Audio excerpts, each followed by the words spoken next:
Good morning, everyone, and thank you for joining us for Inclusive Practices, Establishing a Supportive School Culture for All Learners. My name is Marcy Wilburn. I'm the project coordinator for the Indiana IEP Resource Center. And today we'll just be really exploring what you're doing in your classrooms around inclusive practices. How do you establish that culture and that sense of belonging for all learners? Really quickly to get started today, I just want to go over some logistics. So to let you know, we do have closed captioning available for you. If you are interested in turning on those captions, please go to the lower toolbar and hit that closed captioning button.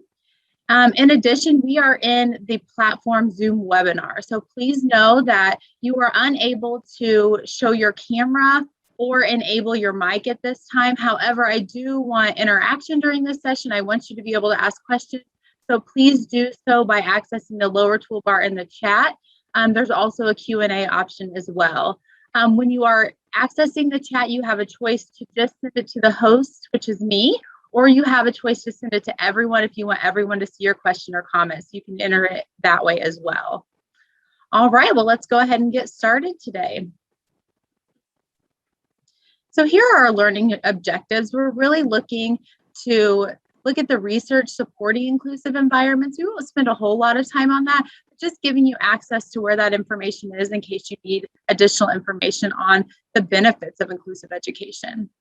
There's also considerations for establishing and promoting a shared responsibility and equitable access. And then we will conclude today with practical strategies to promote the success of all students, which I'm sure is what most of you are looking for today. So who are we? Who is the Indiana IEP Resource Center? We are the center that provides technical assistance and training, really looking to improve outcomes for students with disabilities across the state.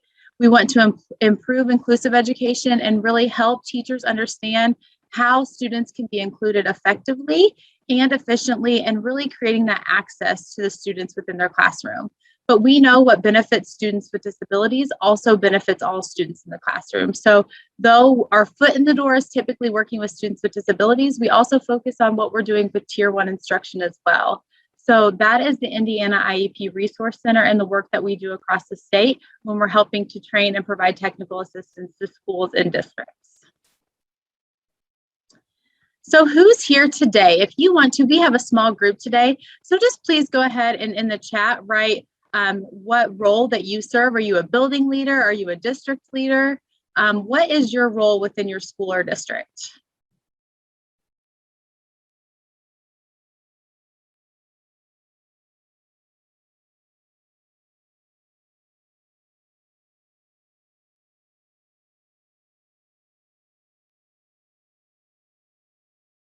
All right, so I'm looking here at our small but mighty crew today. We have a couple Indiana IEP Resource Center consultants on the call today, and we also have a patents consultant on the call today. So we look like we are statewide heavy and those who want to learn more about inclusive practices. I will tell you that I want to make sure that we're making it what you need today. So please feel free to stop me, ask questions throughout. We can change gears and have a conversation about what's needed for you and what you're looking for today.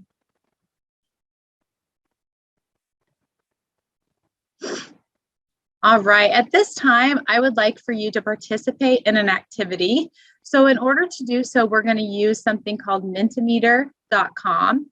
And so what I would like for you to do today is just take out your phone and capture that QR code for me, and go ahead and enter in what words or phrases you would use to describe an inclusive culture. If you don't have your phone handy, I will get you a code here in just a second as I switch over to the Mentimeter screen.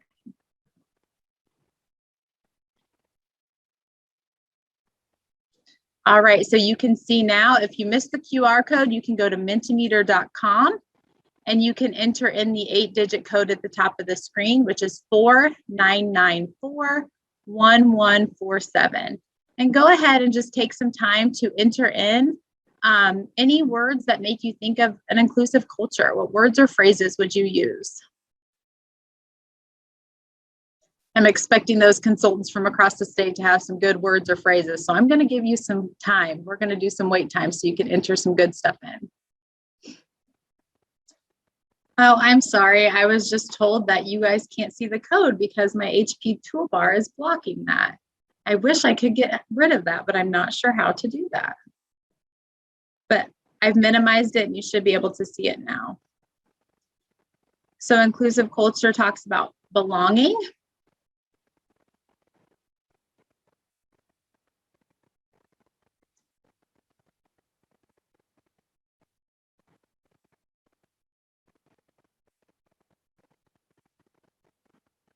It's definitely more of a philosophy and a sense of culture. Inclusion is not a place or a teacher.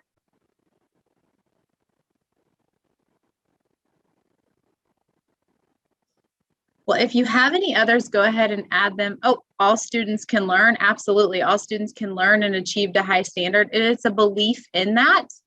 And how do we promote that, the ability for students to be able to do so by the instruction that we're providing them? Wonderful. Okay, as I was saying, if you have any more, go ahead and put those in the chat. I don't want to stop anyone from doing that, but I also don't want to spend all day on this activity. So let's switch out of here and head back to our PowerPoint.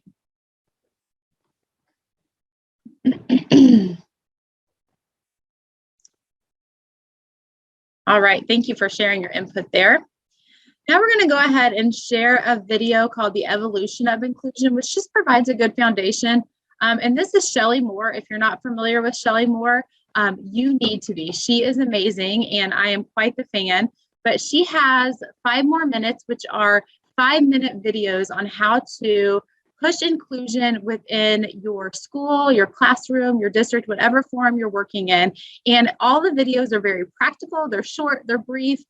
This is actually the first one that just is that overview and introduction. But if you go to 5moreminutes.com, she has several videos available to you to look at. And you'll notice Moore is actually her last name, Moore, not just More. But if you type in 5 more minutes into Google, you will get a list of all of her podcasts and all of her series that are available to you. So she has more than this video series. She also has a blog and many other things, but this is definitely a place to start to get more information and really engaging information, not only for you, but for you to share with others as well.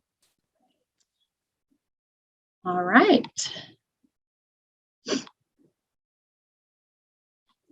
Let's let Shelley do some talking. Useful videos in 5 minutes or less that support the teaching and learning of all students. I'm your host, Shelley Moore. Today's topic is the evolution of inclusion.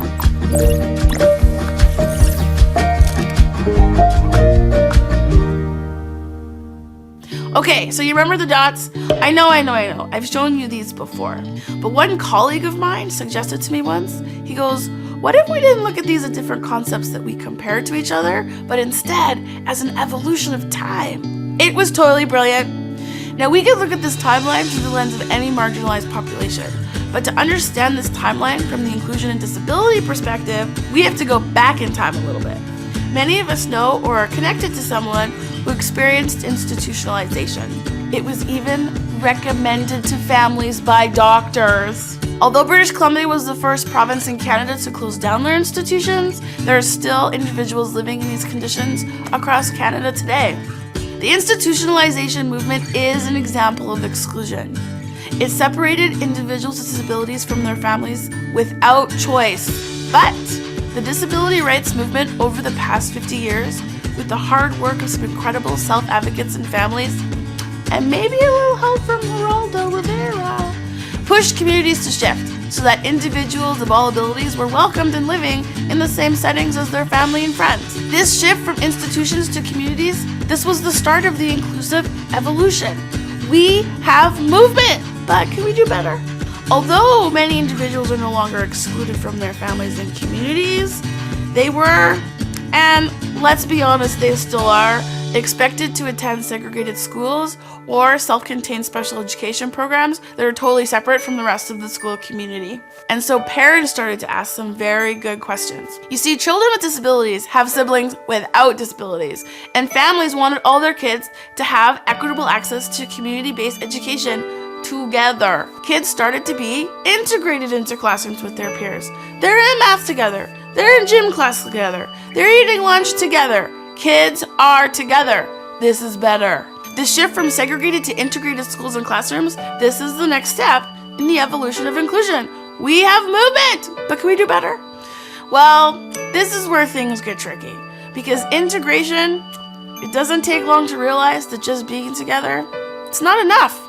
Although in the same classroom, students with disabilities are often just that. They're physically in the classroom. They may sometimes have parallel activities, but mostly it's loosely connected classroom tasks. Now, you don't need me to tell you that just physically sharing space and time is enough to make you feel like you belong in a community. I mean, come on, there are Disney movies made about this. Breathing the same air is not enough. Do you remember the Titans? I do. The evolution from integration to inclusion is now the topic of many conversations in communities and schools around the world. How do we support individuals to be meaningfully included and not just physically integrated? It's not just about where kids go in their day, but why. What is the purpose to the places that they go? It's now school-based teams and staff that are asking questions about how to do this. How can we support purposeful and meaningful placements for kids with disabilities? In inclusive classrooms and schools, students aren't just present, but they have roles and responsibilities in their classrooms and also meaningfully connecting to their peers. This is inclusion. So there you have it, my friends. A brief history of inclusion in about 5 minutes. If this is interesting to you, though, definitely investigate your local history as well, because every community is in a different place in this journey, and it's so valuable to know where we've come from. The other thing, though, is looking at these visuals as a timeline. It really helped me to shift my own thinking from which bubble am I at or not at, and shift to more about where are we now in our inclusive journey and what's our next step. All of a sudden, the goal of inclusion becomes action-oriented and just feels so much more possible. We may not all be at the same place in the journey, but we can all move forward. We can do better. And so this is the question I'm going to leave you with today. Can we still do better? Do you think there's another evolution in inclusion? What might that be? How can we inch even more forward to make inclusion even better? Thanks, Geraldo. There's that link for you as well if you're not familiar with Shelley. I highly recommend checking out some of her other videos.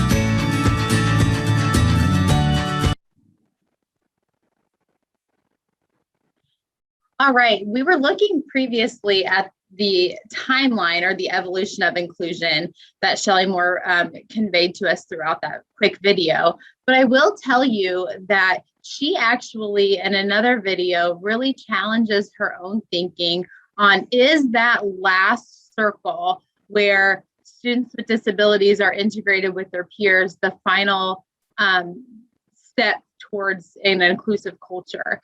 And I think it's interesting that she had a student in one of her classes say, well, really, you're starting out with students who aren't all of those green dots.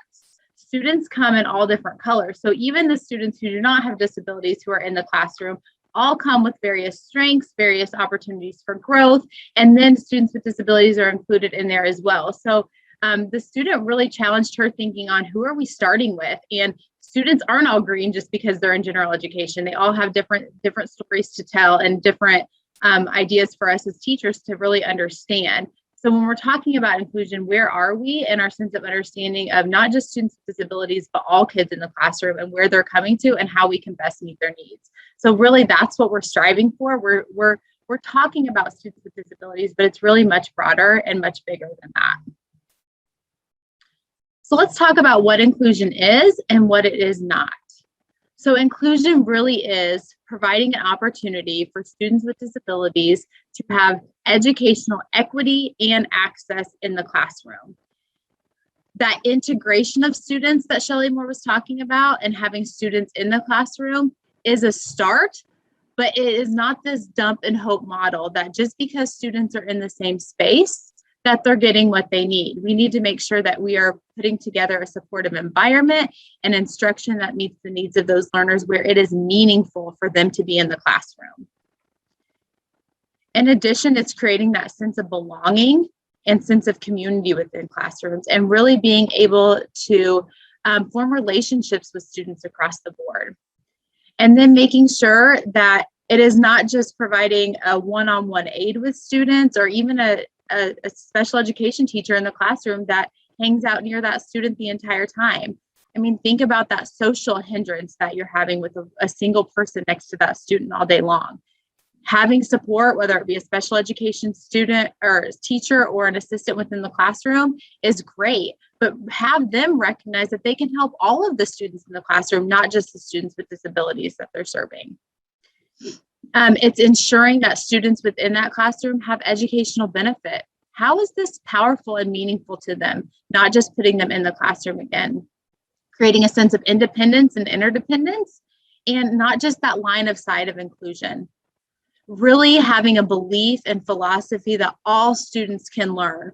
We're not just doing this to meet state targets for least restrictive environment and putting students in the classroom just to be there, but really that belief that they can learn and giving them access to that general education curriculum. If they never have access and they're always pulled out, they're absolutely not going to get it. So making sure that we're providing opportunities to have access. And if they're not getting it, how do we support and scaffold so that they're able to, rather than just not giving them the opportunity?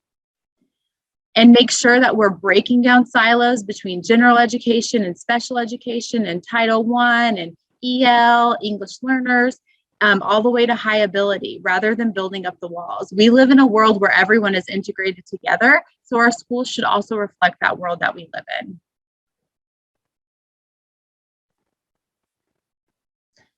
So let's talk about the benefits of equity-based inclusive education. There is a lot of research out there that talks about the positive academic and behavioral outcomes for students with disabilities and without disabilities when all students are included in the general education environment. We do have a Padlet for this training that I will give you access to.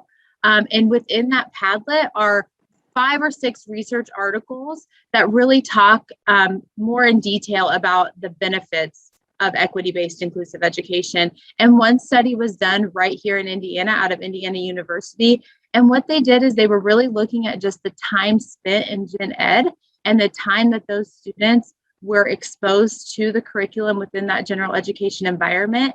And it did not look at instruction. It didn't look at the teachers or what was taking place in those classrooms. It was just simply the time spent. And students who were included with their peers did better on state tests than those who were not. So just that time in the classroom, regardless of all of the other factors that weren't looked at in the study, students did better. So that study is also included for you. Sometimes it's important to have that research base behind this is why we're doing it, to help those who maybe don't have those same beliefs to move forward in a different direction and include students. So that research is available for you. But I want to get to the practical things and the things that you can do every day in your classroom. But I want you to know where to find the research and what the research says about inclusive education as well. So why is this important in Indiana? Well, it's important because it's in Indiana's ESSA plan. You will notice when we're looking in here at this circle graphic that the center says equity plus access equals outcomes for students. And the way that we're going to improve those outcomes over time, once students have access to the curriculum, we really need a supportive staff who has a sense of shared responsibility. We have not the your students, my students, but really our students across the board in the classroom and in the school. We have a sense of shared accountability. It's not, oh, those are the special ed students who didn't do well on this assessment. It is, these are all of our students and how can we help them? And really having high expectations for all. And we're going to do that through collaboration, instruction, curriculum, and assessment. And then 2 frameworks that kind of support that access piece is really looking at universal design for learning and multi-tiered system of support, which we'll dive into a little bit as we progress within this presentation. So where do we start with the work? We really want to improve our inclusive practices within our school, but what does this look like in practice? So when we're talking about inclusion, there really are 4 foundational beliefs that we want to be in place before we can start moving on with the work. And I'm not saying that just because we're talking about it, everyone's going to move to the wholehearted belief in all 4 of these aspects. But we definitely need to push towards this direction. Our administrators need to lead in this direction. And our teachers need to be pushed to have these beliefs as well. And when there are barriers to these beliefs, how do we help them overcome that? So the first one is every child learns and achieves to high standards. Do we have learning targets posted in all of our classrooms?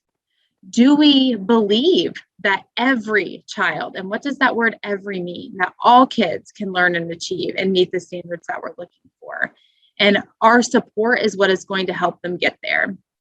Learning includes academic and social competencies. So not only are we teaching the academics, the reading, the language arts, the writing, the mathematics, we're also looking at behavioral competencies. And it's our responsibility as educators to help students understand what is expected in that classroom environment. How do we teach routines? If they're not doing it, how do we reteach so that they're able to understand what the expectation is in the classroom? How do we have that mutual respect for our students within the classroom? The third one, every member of the education community continues to grow, learn, and reflect. So we're looking at not only students growing, learning, and reflecting, but us as professionals are also continuing to grow, learn, and reflect. And we're not just talking about teachers, we're talking about our administrative assistants in the front office. We're talking about our bus drivers, our custodians. All of these individuals can improve their knowledge base and their skill level to best support the needs of students across your school or district. And then every member of the educational community is responsible for every child. Again, not that yours, mine mentality, but all students belong to all of us, and how are we going to help them grow? I love the example of, if we're talking about an elementary school and you're a fifth grade teacher, really being able to say hello and get to know the names of those kindergarten students, because eventually those kindergartners are going to be fifth graders. And what a better way to start that relationship building early when they're young. And then when they get to you, they already feel like they know you, and you already have that relationship and rapport built with that student in order to work with them. So even though we're talking about they're in kindergarten now, eventually they'll be with you. And how can you start that relationship piece, whether that's students with or without disabilities, really looking at all students across the school. The next thing that we're going to talk about is when we're talking about all students within the school building, all students bring with them strengths and areas of need. And we really need to look at this whole child approach. Just because I'm a student with a reading disability doesn't mean that I struggle in every aspect of reading. Maybe I really struggle with decoding words and I'm unable to fluently read the text on the page. But if that text is read to me, or if I'm able to listen to that text, then I'm able to comprehend everything. So I might really need those intensive supports when we're talking about decoding. But when it comes to comprehension, maybe I'm just in that universal realm where I don't need the support as long as I can hear that message that's being read. So I think we need to look at where our students fall and providing supports when they need them at the time they're needed, and fade out those supports when they're not needed. Not really labeling students as this is a student with a reading disability, so they are a special ed student who always needs reading support. It's not always the case. When we're looking at students without disabilities, we could have a student who is really good at math problem solving, but they really struggle when it comes to interacting with peers on the playground. And they might need more targeted supports or even intensive supports when it comes to behavior. But as far as mathematics, they don't need any support. They fall in that universal category. And really looking at students as varying levels of needs and varying levels of strengths, and how we can best support those students over time.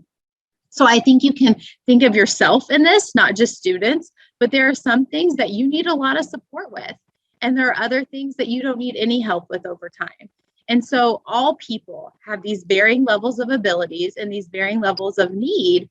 And how do we as teachers recognize that and move students fluidly in and out of receiving the support, rather than labeling kids that this is what they need at all times? Because nobody definitely needs those supports all the time, that we can't fade out, and we can always find strengths within the individuals with whom we're working.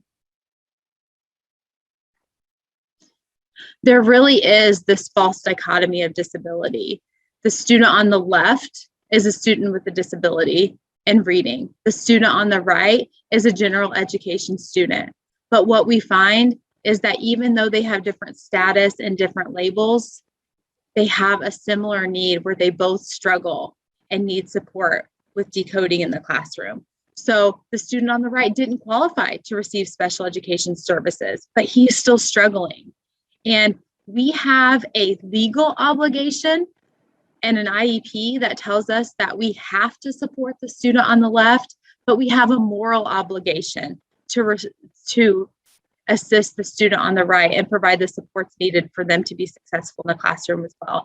So just because you are or are not identified doesn't mean that you don't still have needs in the classroom. So different status, but they have the same need. And how do we ensure that we're meeting the needs of both of those students, whether they have paperwork to document it or not? So students with disabilities don't really have special needs. They have special rights where we have to work. We have to work with them. We have to support them. We have to provide them with the services that we say, the accommodations, modifications if appropriate. But really, what are the supports that we can do for everyone who might also have similar needs? So how are we going to do this? We have students who are at varying levels within our classroom. So how do we meet the needs of all learners? One way in order to do this is really looking at a multi-tiered system of support. When we look at multi-tiered system of support, most of the time people go to this fifth domain, multiple tiers of instruction and intervention. So we have students who are receiving good, high quality tier 1 instruction at that green level, and they're still not making it. So we're going to provide additional support, some targeted interventions for those students, and hope to help decrease that deficit area and improve their skills over time. And even when we provide that tier 2 support, some students are still going to struggle, and we're going to have to provide some tier 3 support. Now, that should be a low percentage of students. We should be meeting 80 to 85% of the needs at that tier 1 or that green level in what we're doing for all kids. If we are not, we really need to go back and look at what we're doing for tier 1 for everyone before we start trying to intervene our way out. So make sure that you have good quality tier 1 instruction, and then look at the interventions and supports that we're providing at various levels of instruction. That's what people tend to think of when they think about multi-tiered system of support, and that is a large component of that. But we also need to look at the other 5 domains when we're talking about multi-tiered system of support. We need to look at that leadership component. Is there a leadership team that's reflective of the entire system? So both gen ed leadership, special ed leadership, maybe even behavior consultant leadership on that team, having conversations about what does multi-tiered systems of support mean, and what does it mean for our district, for our building? And really, they have a good, strong understanding of what that looks like and how to connect it with the district that they're serving. So leadership is an important key to MTSS. In addition to leadership, really looking at the capacity of those within the school as well. So now that the leadership team has a strong understanding of MTSS, how do we convey that message to those who are working with our students across the board? And how do we have a schedule that's set up to serve the purpose of MTSS? How are we talking about building the skill level of teachers to work with the students that need them the most? So looking at teachers' roles, and do those need to potentially shift? Because we know that a 5th grade teacher doesn't typically teach decoding, but the 1st grade teacher is really good at it. So could the 1st grade teacher be the one providing supports to maybe the 5th graders that are still struggling with that aspect of reading? So redefining some of those things and looking outside of our current boxes to figure out how to best support the students within our buildings. So capacity building infrastructure, we cannot continue on until people have the skills and the knowledge base in order to best assist those students. So that's looking at that aspect.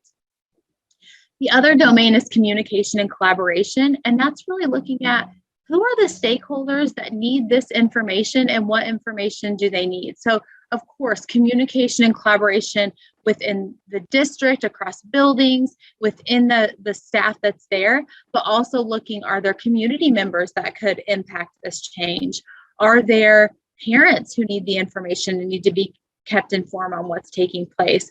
Are we sharing the data that's pertinent with the right people so that they know the why behind the work and why we're choosing to look at MTSS to support the learners within our district.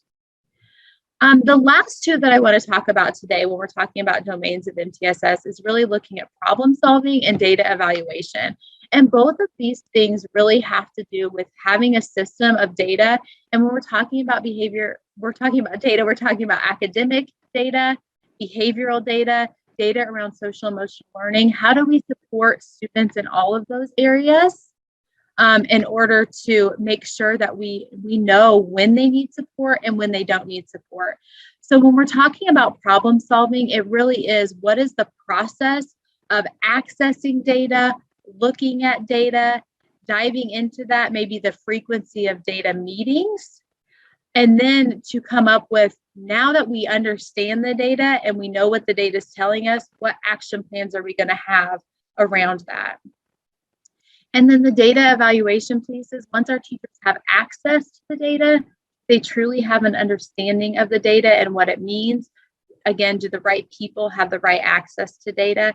So all of that together is really what makes a good multi-tiered system of support within a district. That is one way to help meet the needs of students. So where do the services and supports fit within an MTSS framework? I was doing a presentation one day and they're like, okay, well, this is MTSS, but where do special education students fit? And one of the questions was like, are they a bubble outside of the triangle? Nope, they're integrated right in. You should have students receiving supports and services at that tier 1 level. You should also have students receiving interventions that are targeted or intense, whether they have disabilities or don't have disabilities. So students with disabilities are included at every tier within the triangle when we're talking about a multi-tiered system of support. But I can also put several other things in this white area within the triangle. You might have gifted and talented students straight down the middle. You might have Title I straight down the middle, where every tier is looked at for those services. English language learners also would be in the middle. So what supports are needed at every tier for each group of students that we're referencing? And how do those supports and services overlap? And how can we be more efficient and more effective in what we're providing to students? So again, we're not an outside bubble as special ed. We are integrated within the triangle.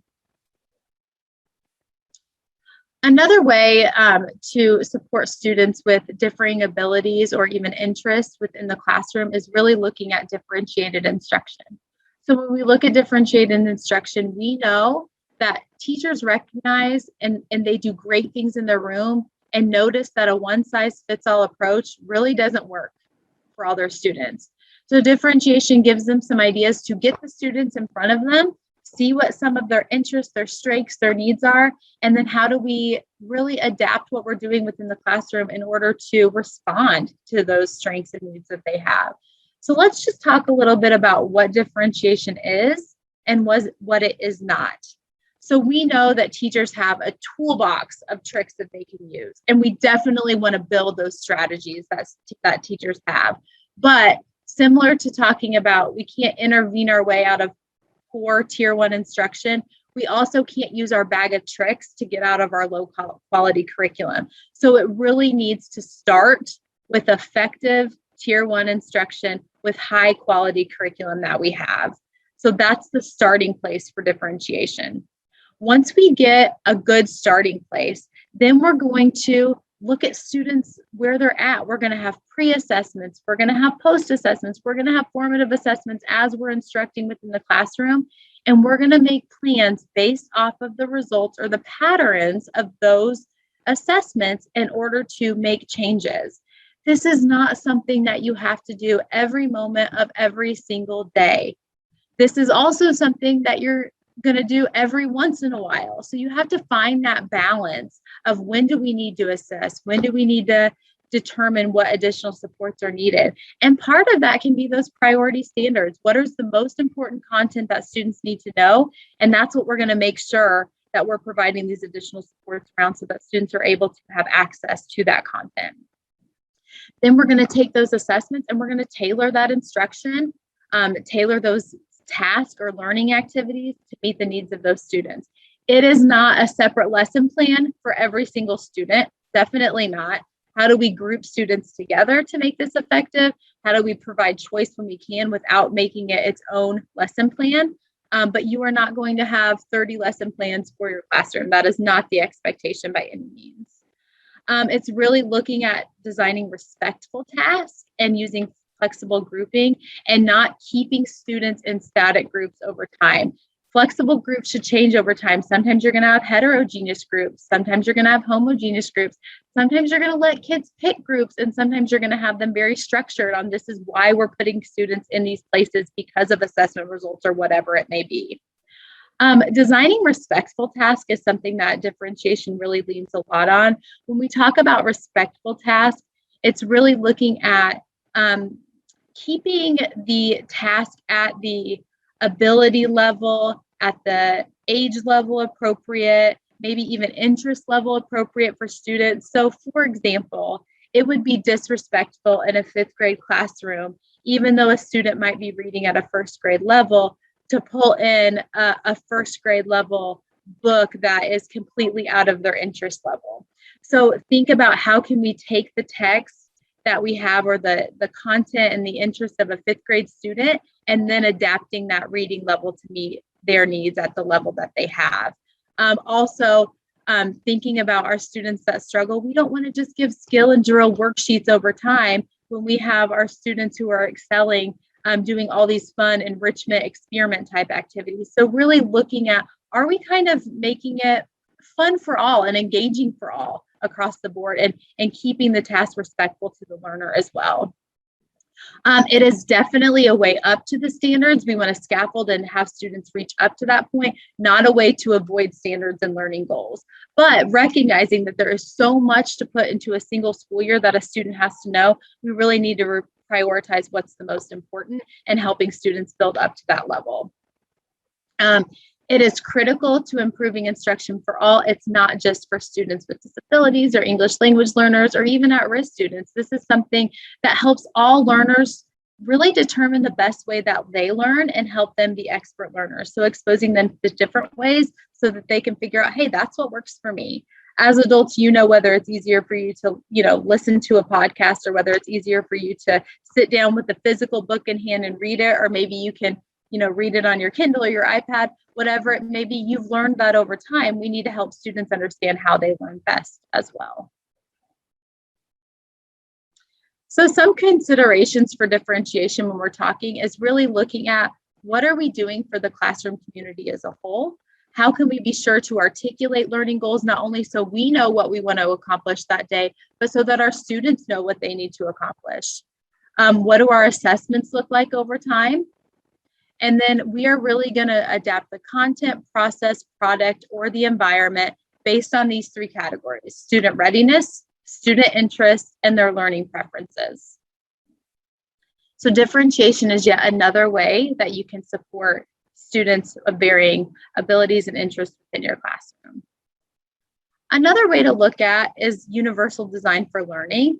And universal design for learning really kind of flips the opposite of differentiation, whereas instead of having your class of learners and reacting to their needs, universal design for learning is really more proactive. We're going to take our learning activities and we're going to plan for anyone who might be a part of this classroom. And how do we make sure that we are meeting the needs of all learners? So if you have a move-in student tomorrow, that you already have a lesson set up that can meet their needs. And again, this is not something that you can change overnight and do every lesson, for this next unit, but how do we pick a few and start from there and then keep building over time? So there are 3 common principles that really guide universal design for learning. The 3 pillars are multiple means of engagement, multiple means of representation, and multiple means of action and expression. So engagement, I think it's super interesting that this used to be the 3rd pillar, but got moved to the front. Because we really have to engage our students before we can teach them the content, before we can expect them to show us what they know. So engagement, why are students learning that? How are we making it relevant and authentic to them? How do we connect them to the content based on previous experiences? And how can they build on what they know by engaging students that way. So really looking at connecting students to the content that you're providing. And then multiple means of representation is really looking at how is the teacher conveying that information to them? Are we using, in addition to just lecturing, that auditory piece, are we looking at visual components? Are we linking pictures? Are we linking text to the information that they need to know? How are we providing various ways for people to gain that information? And the last one is, how are students showing what they know? How is their action and expression showing us what they gained from the information that they had within the text? And we can adapt any of these areas, multiple areas, in order to best meet the needs of our students. So I love this chart. We don't have time to dive into it today, but I think it's definitely something that if you're not familiar with UDL, or even if you are familiar, it is a great reminder of where to go with each of these areas, and kind of prompts you to really think outside of your normal thinking of where you can go next, to really look at how can we make sure that we're engaging all of our learners? How can we be sure that we're representing content differently, and what can that look like? And then how can we provide opportunities for students to show us what they know in different ways? So this chart is helpful. There are plenty of resources on CAST.org. So again, you can look at the top right, CAST.org has lots of information on universal design for learning. Again, the intent is to create expert learners who are able to navigate learning activities and be able to say, hey, this is what works best for me. And then they can run with that. So the question often becomes, well, differentiation or UDL? And I think our best answer comes with, why not both? And I love this quote that really talks about differentiation is based on those needs that are coming up. Even the best plan, when you're designing for all students, you might have a student that just you weren't considering when you were designing that lesson within UDL. You didn't think in that way because you didn't have to ever before. So you still might have to respond. But if we start with universal design for learning and we're designing our lessons thinking of the whole, and then we have, if we're still not meeting the needs, how then can we differentiate and react to our students? So definitely utilizing both of these strategies in order to best meet the needs of our learners. All right, we're going to do a quick video really quickly.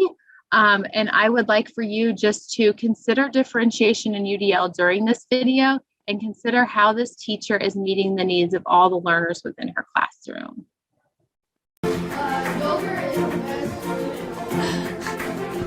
That is an opinion, but Daniel gets to share his.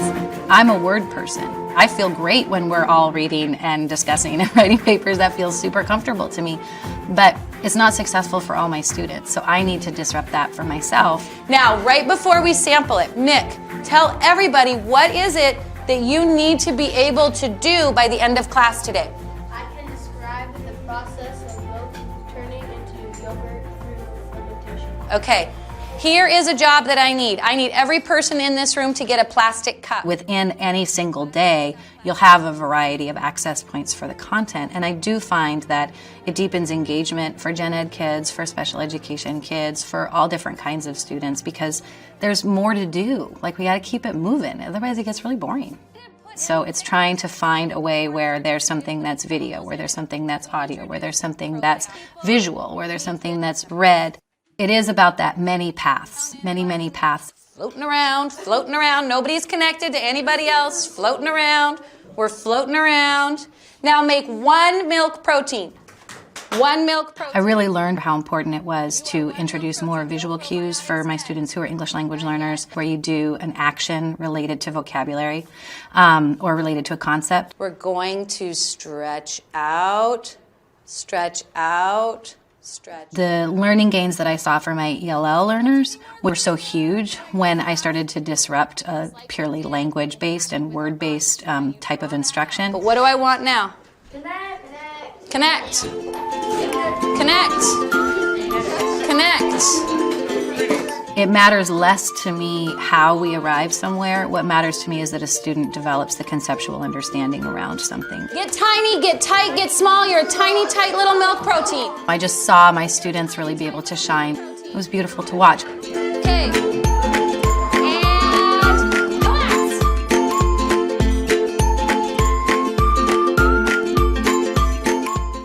All right. right, so as we're looking there, if you don't mind, go ahead in the chat and just talk about how this teacher provided access points for her students. Think about what we talked about with differentiation in UDL.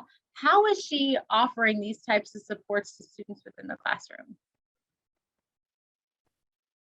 I think it's important to know within this lesson, it was a whole group lesson for the majority of the time. She didn't have small groups, but she was still able to meet the needs of many learners. And there is a time and a place for small group. I think there are great things that can happen with small group instruction, but it doesn't always have to be small group. Thank you, Jessica. So movement around the room and in their space, they were able to connect with their peers, high levels of engagement. Wonderful.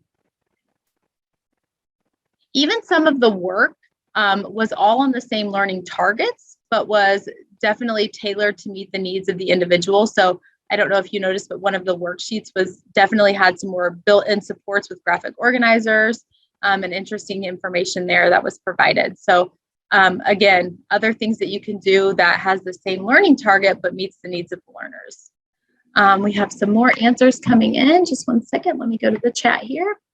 So using auditory paired with visuals, nice. Movement again. Everyone was engaged. Different exit slips. Nice, Alana. Lesson pacing, ensuring students knew what they were to learn, integrating all students together, movement and visual aids.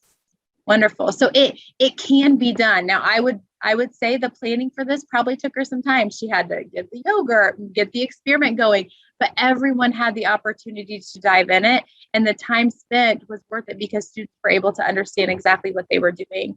At the very beginning of the lesson, she had a student describe the learning target and what they needed to be able to accomplish by the end of the lesson, which I think is so important. They have to know what path they're putting on. So how do we make sure that students have that understanding so that they know where we're going? Wonderful. Thank you for that. I appreciate it. Another way that we can meet the needs of all learners within our classroom is really looking at co-teaching. And we talk about co-teaching, it's more than just two licensed professionals being in the classroom. That's a big part of it, but not just being present. How do we make sure that that time is well spent? So we're talking about co-planning, co-teaching, and co-assessing. And all three of those parts are needed in order for it to be effective co-teaching. So oftentimes, we don't have that common co-plan time, or we don't have that time to really discuss the assessments that students are taking. And I would argue that it's important to make that time, even if it's 10 minutes here or there, in order to really get the best out of your time spent in the classroom. So those three components, co-planning, co-teaching, and co-assessing, are so important. But we have these two teachers in the classroom who are sharing their expertise. What a better way to learn from each other than being together working with students. And not only do we want students to be successful when we're working together, we want teachers to be successful as well. So it is important that students are successful, but we want our teachers to feel successful. And we want to create that sense of inclusion, that sense of belonging for all members within the classroom. And are they full members who are getting meaningful access to curriculum? So how do we do that? We want to see special co-teaching being not just a special education thing, but really a best practice thing in education. Co-teaching, many people can do co-teaching. It doesn't have to be a gen ed and a special ed teacher. It could be a media specialist and a gen ed teacher co-teaching together to get the best out of the students. Typically, it is special ed teachers who are working with gen ed teachers, but really it's not a special education thing. It is a best practice thing for all kids to support learners. And if you have 4 hands on task working in the classroom as opposed to 2, and 2 heads working better than 1 in the classroom, it should look different. It should look different, and it should be substantially different.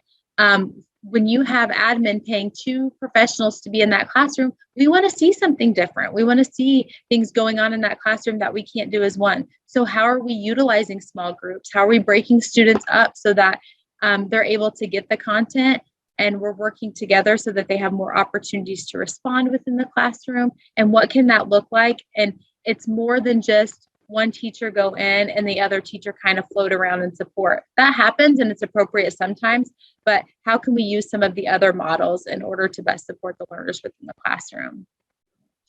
So we want our general education teacher to bring that curriculum expertise. We want our special ed teacher to bring that specially designed instruction and really all those tools and resources that special ed teachers are so great with. Our gen ed teacher typically brings that group management piece. They're used to managing that whole classroom when they're working with their classroom management systems. They're used to having that 25 to 30 students within the classroom, sometimes more.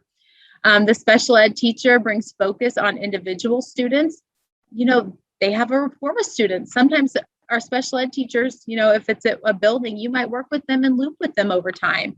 So what works or doesn't work for individual students, and you're good at that. That's a skill special education teachers typically have. General education teachers make sure that we have good pacing within the classroom and that we're staying on track with that scope and sequence that we need to in order to ensure that all of the content is taught throughout the school year. But then special ed teachers bring that mastery mindset, and it definitely is something where we need to work together. We want to make sure that students have understanding of the work, but we also can't spend so much time on something that we're missing out on the other content that students need. So working together to figure out what that can look like. Please know that this is the expertise that you might bring coming in to this co-teaching relationship, but over time, these lines start to blur. And you might find that as a special ed teacher, you're starting to get that curriculum expertise because you've been in that classroom. And hopefully, you have the opportunity to work with the same co-teacher across multiple years, because that could really impact your success and your outcomes for students. So over time, these skills and these lines start to blur a little bit, but this might be what that expectation is early on in that co-teaching relationship. Jessica just noted that management is so key in creating inclusive classroom community that allows for lessons that are engaging for all types of students. That's right. If your class is not in an orderly form, then no matter what you're saying, if they're not hearing it, they're not going to get that information. So how do we ensure that students know the expectations within the classroom?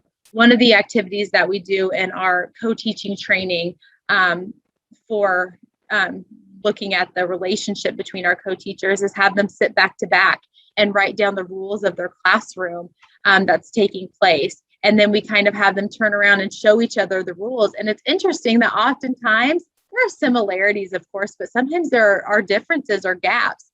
And if us as the leaders in the classroom don't have the same expectations for our students, how do we expect the students to meet those expectations?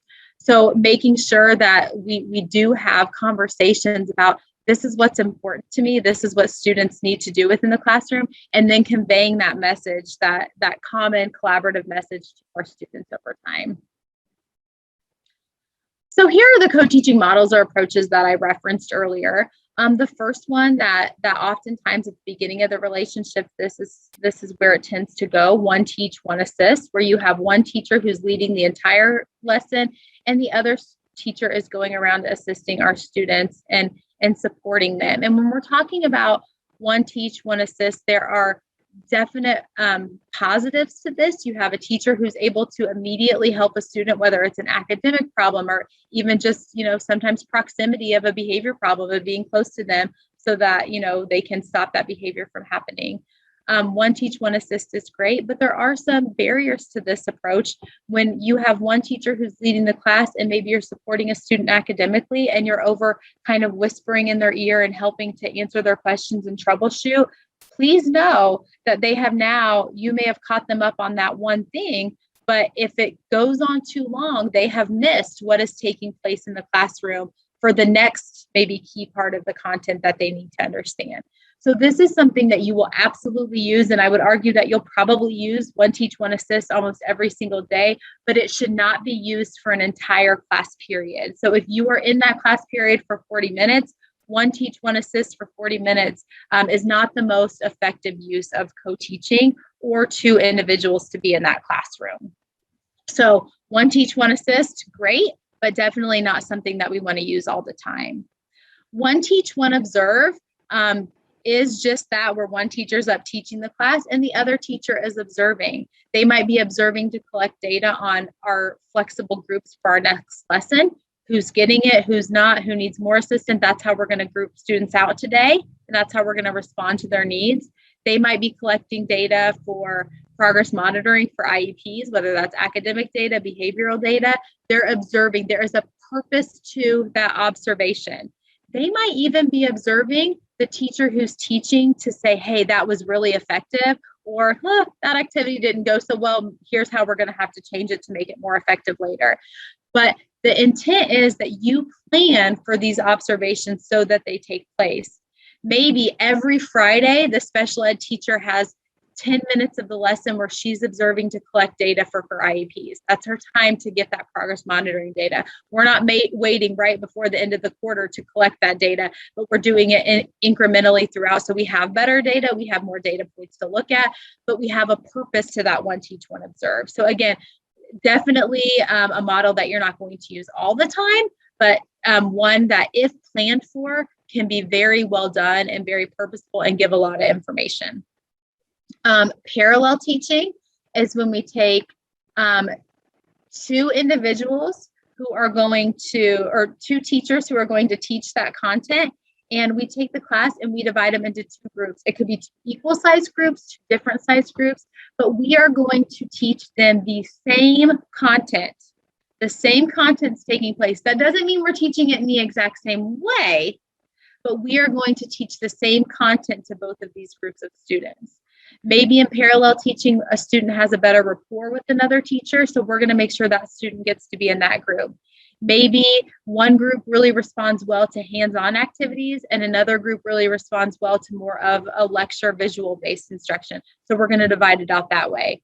The key to parallel teaching is students have a smaller teacher-to-student ratio, so they have time to really interact with their teacher, have more opportunities to respond, and it can be more engaging because it is a smaller group of students. So parallel teaching, two separate groups, same content. Alternative teaching really allows us the opportunity to work with smaller groups of students, whether that's a pre-teach type of activity, a reteach type of activity if they didn't understand it, or even an extension activity that students might need. So again, alternative teaching is two teachers, maybe a small group, maybe a larger group, maybe equal size groups, but what you're working on is different content in alternative teaching model. But it really provides an opportunity to stretch kids, to remediate kids, and to work with students where they're at. The next one is teaming. And when we're talking about teaming is we have two teachers who are leading the entire class. This can be great when you're feeding off of each other and you have that good relationship and rapport where you're able to go back and forth between teachers. At times, this might be a lot for students, tracking one teacher to the next teacher. We don't want it to be chaotic. We want it to be informative. So is it planned out? Do you have a group of students who can respond well to team teaching? And are they able to follow the content when both teachers are giving the information? Again, this is something that I can see you utilizing almost on a daily basis, but probably not for an entire 40-minute class period or however much time you have together. The last one is a form of teaming. It goes beyond kind of the Maryland Friends 6 models, and it's actually taken from Paula Kluth, but it's one teach, one make multisensory. And it's a type of teaming where one teacher is leading the class in content and the other teacher is adding a multisensory option for students. So for example, if I'm teaching the life cycle of a plant, I might be talking about all of the parts, like planting the seed happens first, and then we have to water. But then the other teacher is then drawing this on the board so that students are able to see each step as it takes place. So they're adding that multisensory component. Another option might be like a history lesson, or even when we're talking about English, maybe a book or a character that we're doing.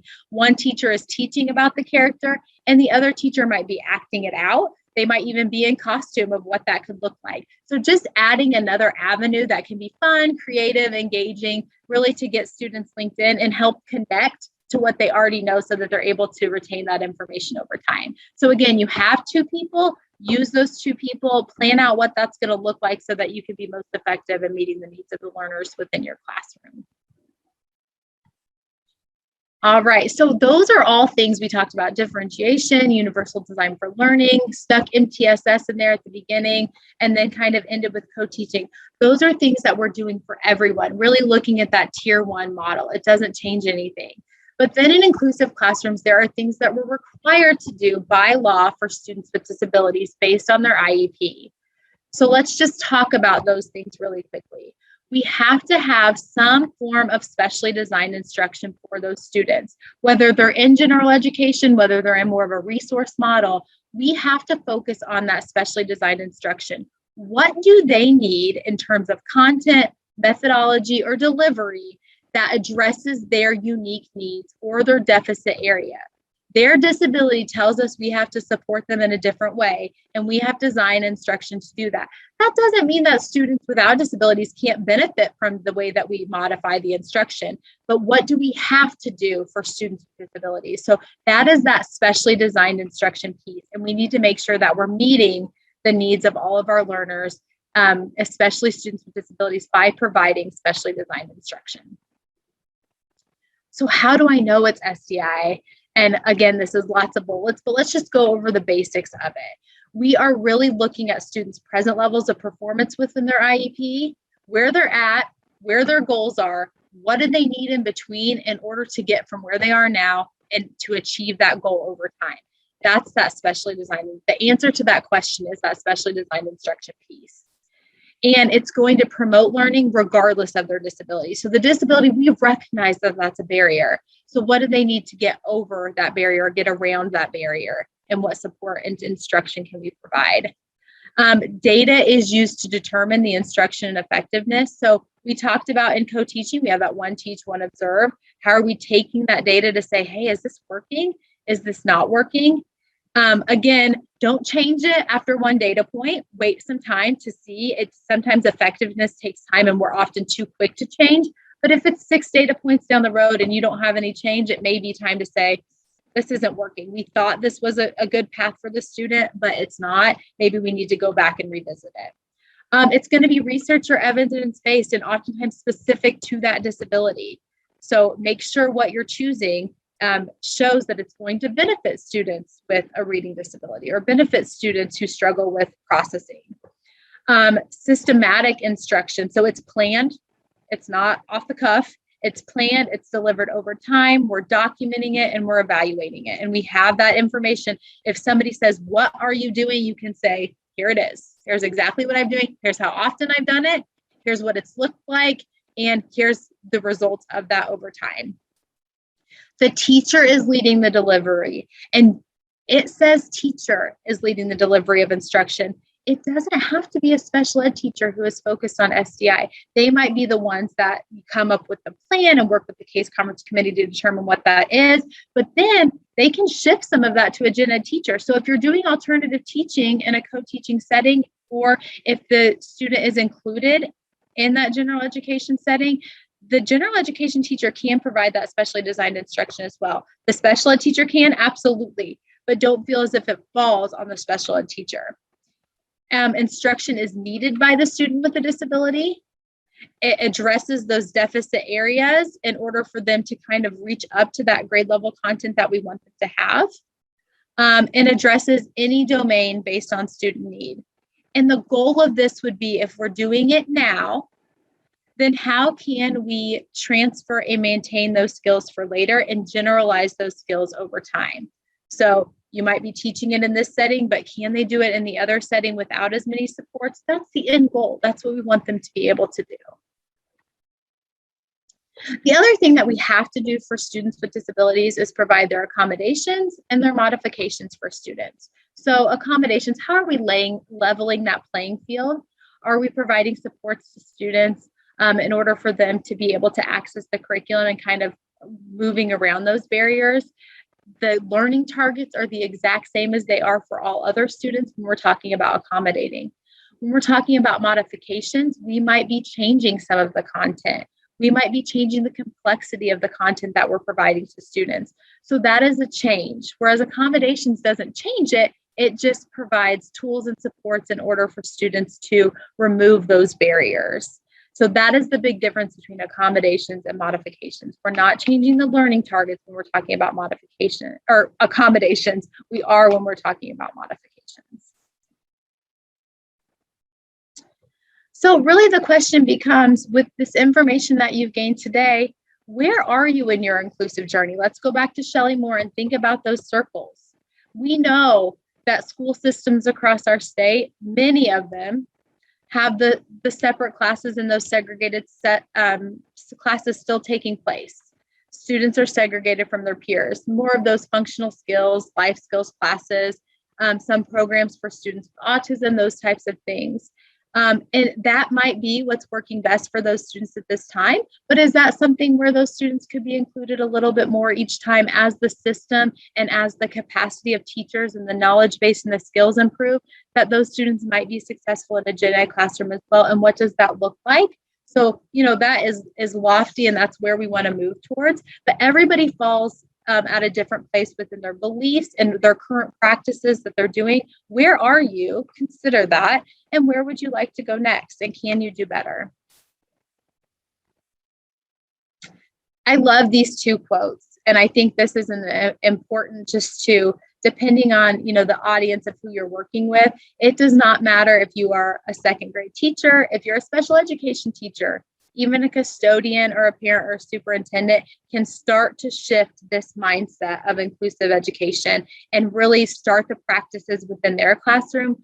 Others can catch on to that, and then it can grow exponentially. So don't think, well, my system doesn't do it this way, so I can't start. That's not true. You have, some autonomy within your own classroom, and you can start some of these practices that we've talked about today, even if it's just planning in more of a universal design way, or looking at differentiation and how you're responding to the needs of the students within your classroom.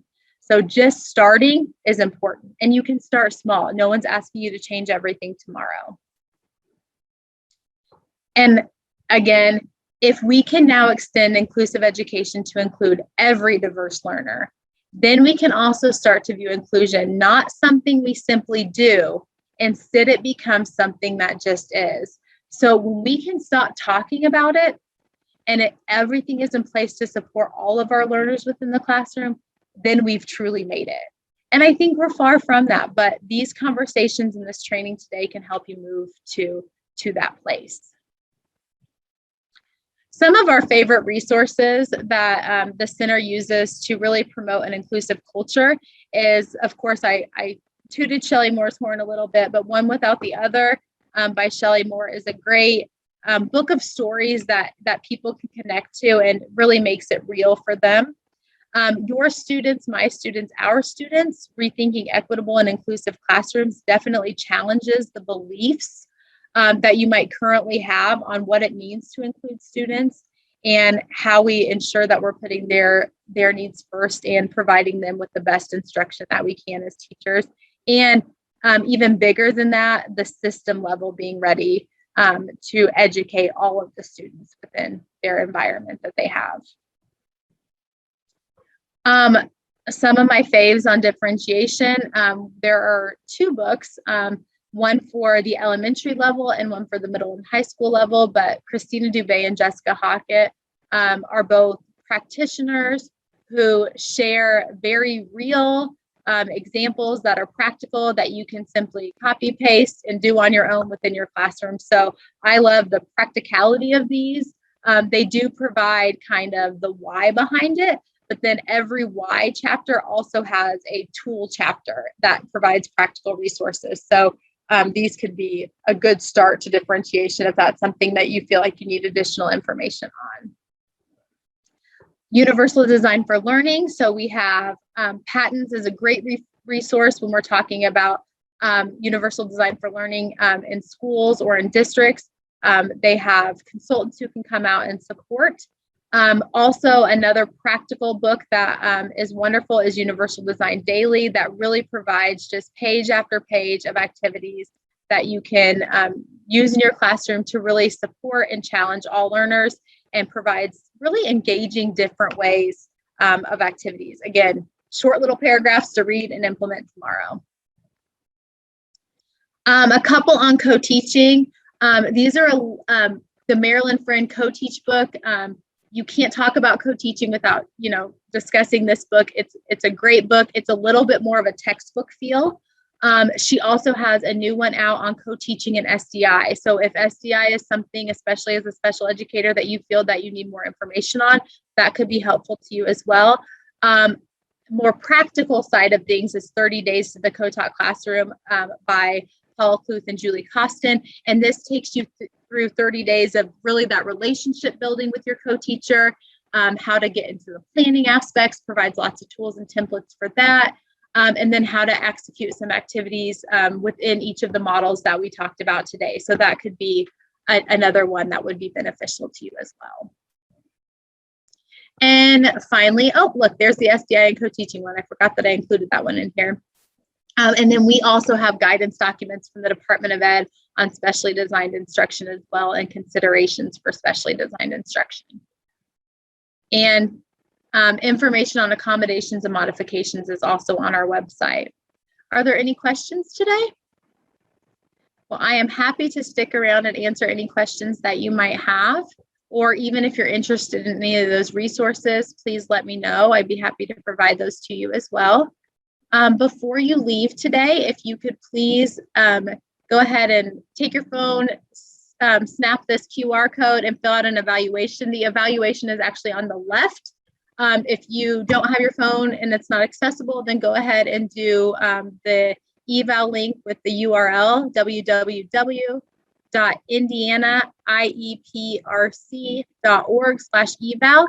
It will be a drop-down menu. You'll select today's session, and please provide feedback. We are completely open to the good, the bad, the ugly. We want to know it all. We want to make sure that we're meeting the needs of teachers across the state. So tell us what worked for you, maybe what didn't work, maybe what you want more of, and how we can support that over time.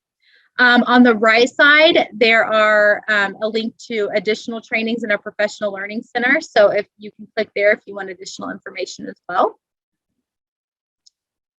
And lastly, if you need anything from me, please feel free to contact me at any time. My email address and my cell phone number are on the screen. Again, I will be around for questions if you have any. If not, I hope you have a great day, and I appreciate you being here and spending your morning with me. Thank you all.